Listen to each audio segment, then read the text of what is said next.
Hello friends, কেমন আছো সবাই? আশা করি সবাই অনেক ভালো আছো। তো আমিও ভীষণ ভালোই আছি। তো আজ রাতে কী কী রান্না করেছি চলো তোমাদের সাথে শেয়ার করি। তো দুপুরে শ্বশুরমশাই মাছ মেরেছিল পুকুরে, তো দুপুরে পোনা মাছের ঝোল খেয়েছি। আর এখন ফলি মাছের ঝোল করেছি, আলু সিদ্ধ করা আলু ভেঙে দিয়ে টমেটো দিয়ে পাতলা করে ঝোল করেছি। আর বরমশাই তো মাছ খায় না, তার জন্য আলু টমেটো পাতলা করে দিয়ে তার জন্য ঝোল করেছি। তো আর করেছিলাম, এখানে আছে আলু, বেগুন, শিম, পেঁয়াজকলি সব রকমের সবজি দিয়ে একটা তরকারি, রস রস দেখতেই পেলে। আর এখানে আছে বরমশাইয়ের তরকারি, আর এখানে আছে ভাত। তো আজ রাতে এইসবই রান্না করেছিলাম। তো রান্নাগুলো কেমন লাগলো নিশ্চয়ই জানাবে, আর মাছের ঝোলটা কেমন লাগছে সেটাও জানাবে।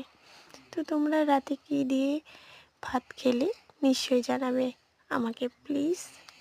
আর ভিডিওটা ভালো লাগলে লাইক, শেয়ার, সাবস্ক্রাইব করে দিও, প্লিজ করে দিও। টাটা।